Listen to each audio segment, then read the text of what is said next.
born to be blessed. We are born to be blessed. Ang naniniwala, magsabi ng, thank you, Lord. Thank you, Lord. Sa pang malakas na palakpas. Salamat sa Pastor sa ating worship. See you. Amen. Salamat sa Panginoon. He is so good. Amen. Who believes that God is so good?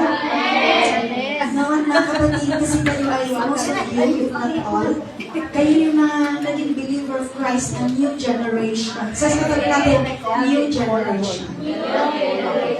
So, parang hindi nyo naabutan yung panahon namin na dinilipit lang yung kanta. At ngayon na nasa iyo. 1980s, dinidictate lang siya. Walang mga ganyan screen yung unang panahon. Dinidictate lang yun. Kaya pakikita ng dinidictate. Kaya nakakapikit ka kasi wala kang babasahin. Napansin mo ba? Did you feel it? Kasi naririnig yung nag-dictation nakafocus ka. Kasi wala ka ng pilitin na. Kasi katabi natin, wow. Kaya minsan tinignan ko kayo lahat kayo nag-worship ang mga kamay. Kasi wala kayong tinitignan kung ano-ano. Kundi pinapakinggan nila ng dictation. At nakatodo kayo, di ba? Ang galing ni Lord. Kasi katabi natin, wow. Because our God is wonderful. Palakpakan natin yung Christ.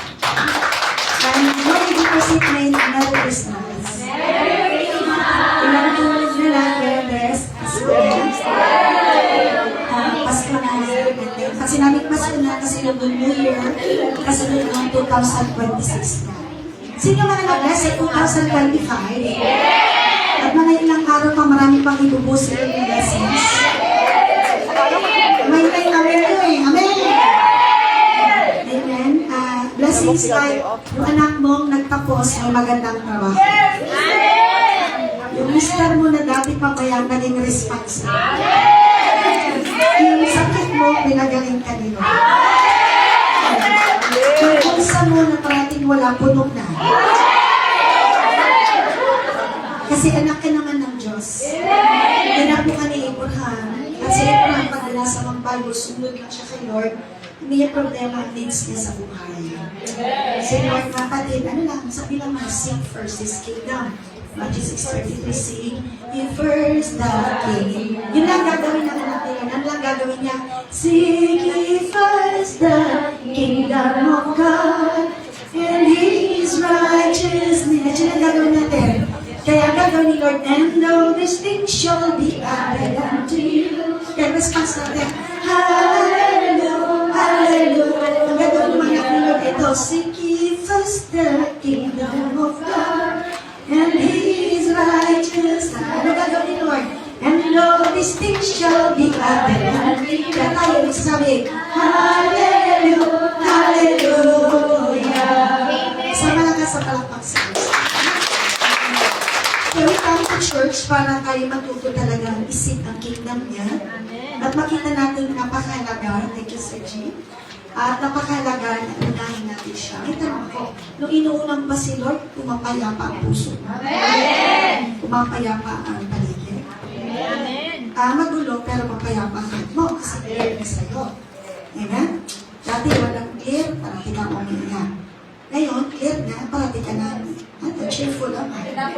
Sa katabi natin, nagiging maliwanag. Pumapayapa ko ka. Amen? Tama ka, kapatid? True or false? Welcome to Mr. Monica from Laguna. Sir Monica, welcome. Welcome to my brother. Kayo ko makikita. Welcome po kang nabisigil. Welcome. Kaya sa happy birthday din siya sa Hong bago na siya sa Hong Kong sa alternate ng holiday. So, si Sister Norma, siya ay dalawang Friday, dalawang Saturday siya. Kaya notice ko, walang iba na holiday marami. Because of ako. Iba hindi pinalagaan sa Pasko na. May mga birthday party, may mga Christmas party, pero ang church hindi titigil ng bukas para sa isa. Palapakan natin ang mga isa. Kaya, sino pumating ang isang church para mag-worship tayo kay Lord. Kararating ko lang po kahapon. Nagbiyahe po ako noong Tuesday just to attend the wedding ng ating youth pastor at yung ating next pastor, yung mga young people at saka single.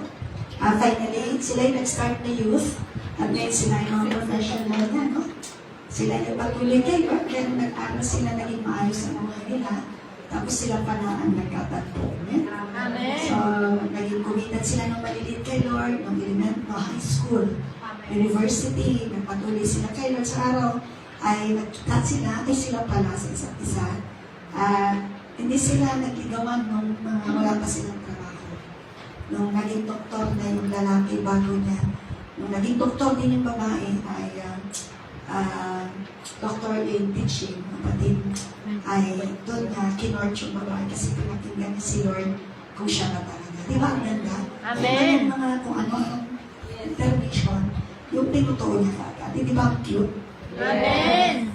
At hindi ka kakabahan ni nanay na nakikipag-boyfriend ng anak mo kasi yung anak mo ay kay Lord lang nag-commit, nag-active yung dalawa, yung sa Tagabagyo, yung lalaki ng Manila, nag-focus sa pag-aaral, nag-focus sa ministry ng youth, kasi isang araw, nausap si Lord na, o mag-court ka na. Amen? So, yun mga kapatid, ang ganda na maging ganun yung mga anak natin. Amen. Pwede? Pwede.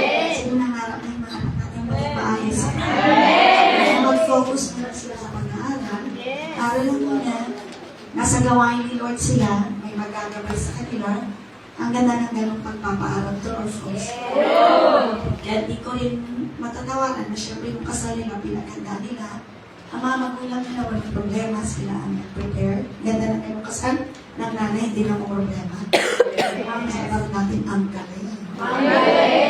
Yun po yung tinatinan kong kasal. Si Mama Billy naman ni Bishop, yung lalaki, yung pastor natin. At yung babae naman ay anak ng isang kapatiran natin na galing sa Hong Kong na noong 1998, na-outreach ko talaga yung nanay niya. Na-share ko ng gospel at naging part ng church yung nanay niya. Yung nanay niya naging committed. Yung dalawang anak niya na nag-aaral sa Maging pinaten niya sa church. Kaya ito na ang resulta, naging maayos ang buhay niya. Amen. Ang ganda po ang pinaging istorya. Ang ganda. Yun ang gusto nila sa buhay natin maayos. Kaya mga anak natin, dalhin natin kayo. Amen. Kaya ano siya, hanggang ganyan na sila po. Ang ating youth ministry ngayon ay sila Bishop ay papunta sila ng Rizal Recreation Center dahil ang ating National Youth Camp, malamig pero camp nila sa Rizal. Amen. At si Mary Joy, nagdahin ng 11 of night na, take off na siya, kasi kasama siya sa camp. Amen. 18 years old na, muy yung ating organista pag Sunday. Andun na siya, at ibibig siya ni Bishop sa airport, bibig na lahat, diretso na sila sa RLC. At sa grasya ni Lord, nag-look forward ako na next time. Hindi na si Mary Joy natin na gano'n, kundi yung mga kabataan nasa Hong Kong, mabibig din niya lahat. Wala tayong ba gusto kundi masundan ang will ni Lord ng mga nanay. Hindi na ako problema sa anak na kung saan-saan na nakarating. Na buhay ay mga chapsuy, magulo. Kung yung mga anak natin maging maayos ang buhay. Pwede. Kaya ganun po, no? So ako naman umuwi, parang 3 days lang ako nandun para makapag-minister din sa kanila. Yeah? At maging part sa kanyang wedding din, nakikinasal. Kasi nakabalik na ako dito. Parang hindi nyo napansin, katulad po ako. Kasi yan ang si Bishop. Eh, hindi ko ito nasuot ng wedding. Kaya sinuot ko siya ngayon. Kaya hindi ko yan nasuot yung mamika. Hindi ko isuot. Okay? So, walang problema yan. Ano lang yan.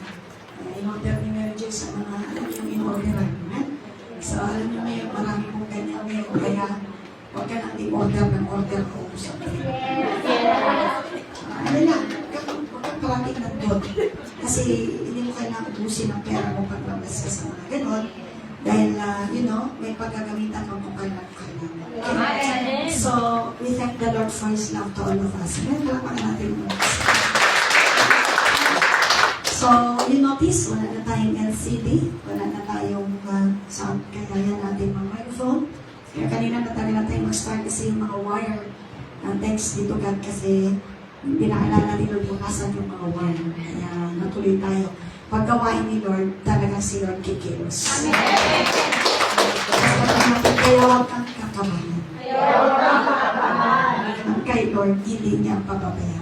Amen. So, inatabi natin, hindi kanya pababayaan. Hindi kanya pababayaan. Sino naniniwala ko sabi ng thank you, Lord. Thank you, Lord. Sa mga sa palakpak sa Panginoon. So, sa susunod na Sabado, God willing, wala na tayo dito. Nandun na tayo sa bago. Venue. Nakalitaran ng mga kapitbahay natin na tayo lilipat. Kaya isang neighbor natin, minute na ako dyan, nagbigay na ng chocolate at love letter na napakabuti niyang neighbor. So, namaris tayo dito. So, may love letter na sa akin. Napakabuti niyang neighbor. Tapos may regalo pa sa akin. Sa ating sa church, nakakatuwa naman na naging mabuti tayong kapitbahay ng ating mga kapitbahay.